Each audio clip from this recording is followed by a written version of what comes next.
সন্মানীয় পৰিচালক মহোদয়ে খেলখন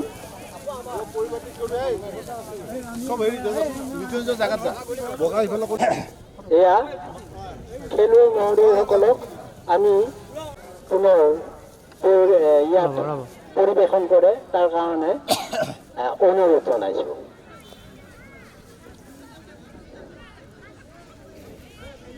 এয়া তেখেত অহালৈ অপেক্ষা কৰিছিলে। ইতিমধ্যে দেৱেন শৰ্মা কেৰিমেৰিৰ দেৱেন শৰ্মা আহি উপস্থিত হৈছে। এতিয়া আমাৰ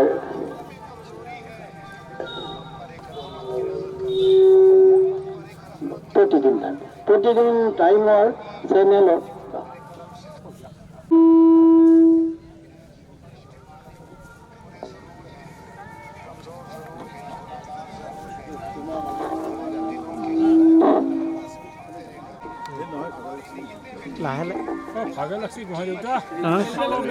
সুযোগ পাই মনৰ ভাৱ প্ৰকাশ কৰিবলৈ সুবিধা পায়। সেইকাৰণে আমি ইয়াত আনি এই খেল খেলিবলৈ তেওঁলোকক অনুৰোধ জনাইছোঁ। দেশমতে আমি খেলখন বলটো মাৰি পঠিয়াইছে। এয়া ইতিমধ্যে টকৰুৰ হাতত বল, টকৰুৱে এয়া আউট দিছে, আউট মাৰিছে। হলদিৰাম কুমাৰে ঘূৰাই পঠিয়াইছে।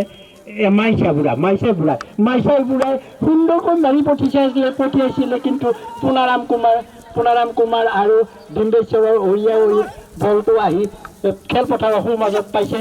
এয়া দেৱেন শৰ্মাই মাৰি পঠিয়াইছে, কিন্তু মাইছা বুঢ়াৰ ভৰিত লাগি পুনৰ আহিছে। এয়া টকৰু আৰু জগতৰ এয়া জগতে সুন্দৰভাৱে আউটটো মাৰি পঠিয়াইছে। এয়া লোহিত আৰু দেৱেন শৰ্মাৰ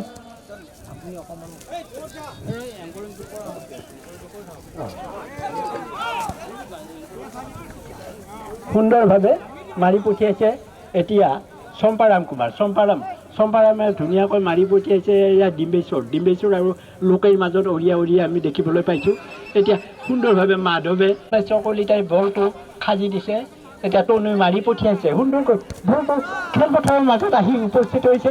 এয়া দেৱেন আৰু তনুৰ মাজত অৰিয়া আমি দেখিবলৈ পাইছোঁ। ইন্দ্ৰ কুমাৰৰ ভৰিত বল, ইন্দ্ৰ কুমাৰে আগুৱাই দিছে। ইতিমধ্যে বলটো পুনাৰাম কুমাৰে দৌৰি গৈছে।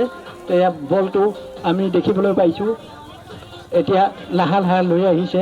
এয়া লালুই বাধা দিছিলে, কিন্তু ইতিমধ্যে লালুই পৰা নাই। এয়া লোকেশ্বৰ কুমাৰ আৰু টকৰুৰ মাজত বিৰাট অৰিয়া আমি দেখিবলৈ পাইছোঁ। পুনা ইতিমধ্যে বাগৰি পৰিছে। খেলপথাৰৰ মাজতে বাগৰি পৰা আমি দেখিবলৈ পাইছোঁ। কিন্তু বল পুনৰ মাৰি পঠিয়াইছে দেৱেনে। এয়া দেৱেন আৰু মাইছা বুঢ়াৰ মাজত অৰিয়া এয়া সত্য হাজৰিকাই ধুনীয়াকৈ মাৰিছে। এই টকৰু আৰু লোহিতৰ মাজত অৰিয়া এয়া দেৱেন শৰ্মা বাগৰি পৰাত সুবিধা পালে। এয়া লোহিতে বলটো মাৰি পঠিয়াইছে। তনু বাগৰি পৰিছে। চম্পাৰামে বলটো আয়ত্ব কৰিব নোৱাৰিলে, গোবিন্দক মাৰি দিছিলে। কিন্তু ইতিমধ্যে আকৌ পুনৰ লোহিতে পাইছে। লোহিত আৰু টকৰুৰ মাজত অৰিয়া আমি দেখিবলৈ পাইছোঁ। ইতিমধ্যে বলটো আহি এয়া মাৰি পঠিয়াইছে। এয়া লোকেশ্বৰ আৰু সুন্দৰকৈ মাৰি পঠিয়াইছিলে, কিন্তু ইতিমধ্যে পুনৰ টকৰু আৰু মাইছা বুঢ়াৰ মাজত অৰিয়া আমি দেখিবলৈ পাইছোঁ। বলটো লাহেকৈ পঠিওৱাত এয়া আউট দিছে লোহিতে। এয়া লোহিত আৰু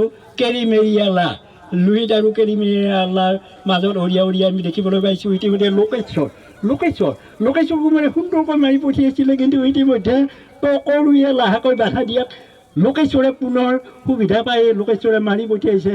এয়া লাহে মাইছা বুঢ়াই লৈ আহিছে। ইন্দ্ৰ কুমাৰে বাধা দিয়াত আউট। বলটো ভাৱে বাকীবিলাকে চাই আছে। ইতিমধ্যে জিতমলে লাহে লাইন ৰেফাৰী জিতমলে লাহেকৈ মাৰি পঠিয়াইছে। এতিয়া বলটো ৰেফাৰীৰ ওচৰত আছে, পৰিচালক মহোদয়ৰ ওচৰত আছে।